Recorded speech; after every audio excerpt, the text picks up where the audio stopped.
Okay, 5 minutes. Yep. Let's do it. Cornelia, this is your story of the day. It's something that you found. So go ahead and talk to us about. Well, Dina found it, and then Dina we were found talking it. about it, so I'm just going to slam it down after she threw me the lob. It's all a team. It's all a team here. So we know we talk a lot on Extra Shot about the changes in retail, malls shutting down, BB closed, the Gap is now taking a shift. Old Navy is booming, but now some stores are doing a little something different where they're not only offering regular goods and services that they have, maybe clothes, shoes, but now specifically one store is offering tattoos on the top of that. So I know you go to the store, you want shoes, you end up with a tattoo.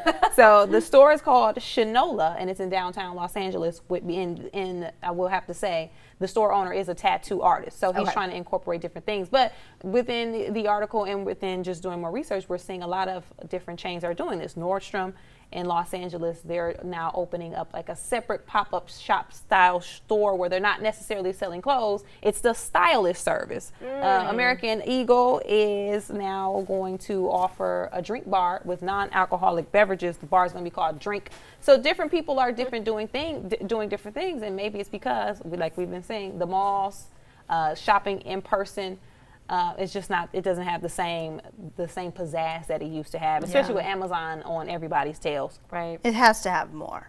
Is the bottom line. Well, and Shinola, if I remember the brand right, they make like watches, leather goods too. Okay, so it's a pretty high-end and expensive thing. So when you're going into one of those stores, you're kind of expecting to spend a lot. But imagine going in, maybe you weren't thinking about getting a tattoo, and now you are, and people are going, "Oh my gosh, where'd you get that?" And then you say, "At at the watch store." And so it's a weird collaboration. That one, is weird. The American Eagle one makes sense to me because it's a younger demographic going there. They want to feel like they're part of something. The Starbucks cup at the end of every corner is kind of one of those, do you feel cool in that way? But I think it's interesting that the collaborations are happening. I think these companies they need to do something because no one's going in the door anymore. Yeah. Well, is this enough to save them though? Because I wouldn't now.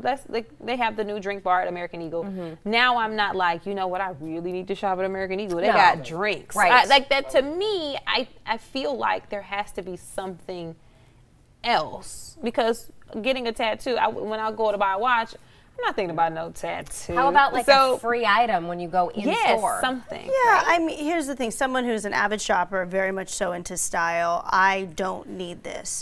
But for those who going shopping, like this weekend, I was at USC football, USC's Coliseum. And of course, when I was on my alma mater's campus, I wanted to go into the bookstore because I want to shop. Well, someone like Caesar, my husband, who goes with me, doesn't want to shop. So he goes and does the football thing. So I take my cousins inside, and they're just so irritated at shopping. Like they just didn't want to shop. And they're my age, but for USC gear, they didn't go there. There's no connection. But what I told them, I was like, when I was in college, what used to be at the college bookstores, downstairs in the basement, there was this cool boutique.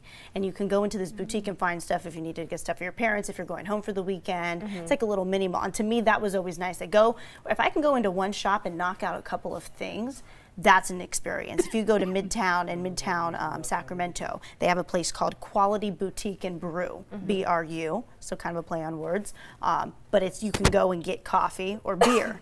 There's crafty brews.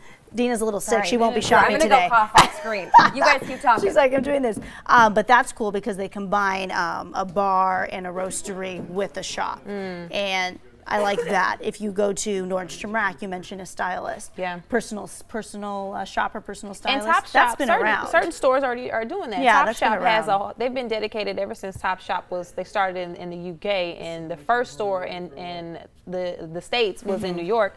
That was straight off the top. There's a style option for a stylist. If you can't pick out your own clothes, you can go see them. At one point, it was free. You didn't have to pay for it because they were just trying to get people. They do alterations for free at some spots. So I think, stores like that who have already been doing it kind of works, but I think it's going to take a little bit more to save retail than maybe like a drink bar trying to get tattoos. I would rather them do this though, right? Try to save themselves by adding something, adding an element versus going off their brick and mortar side of it completely and going online, because I'll tell you, I used to shop at BB all the time. I love going into the store because they had a great sales section. But since they've been online, I don't find myself ever shopping at BB, because what I liked is going in the store to find those good deals, and because they're going to be marked down, their sizes, you know, the small could fit like a medium. You need to try these things on. So BB actually, if they would have stayed and tried to like helped their brand by maybe opening up a martini bar at BB, since it kind of has that vibe, I would have gone in versus now online. No way. I just haven't shopped. Well, we'll see. We'll see what happens. Everything's changing, especially with retail, and we've seen Amazon just kicking everybody's butt. So stay tuned. I'm sure we'll have something else to report on as far as shopping in the coming weeks, because that seems to be the trend. Mashups and pop-up shops. You see them now. You see the boutique stores in like food trucks, right? But they're in trucks now. They're portable, so that you go and you follow them. Follow them on social media. There's some here in NorCal that I follow all the time, and I'll go to these farmers markets or to these places just to shop at the van. But anyways, that's just me because I like to shop. Anyways, thank you everyone. It is 8:45. Thanks for tuning in to Extra Shot. We'll see you tomorrow morning from 5 to 7. But right now, 14 minutes. Through this. Ooh, that's true. I may have to step in and anchor for Miss Dina. Send Dina your remedy. But count on Dina. Cough drop in hand. I'll stand there with a cough drop of water. Or you might need to step in. Okay, we'll see. Anyways, tune in. ABC 10 on your TV screen, then ABC 10 all day long for updates on everything happening in the world. See you guys tomorrow. Bye.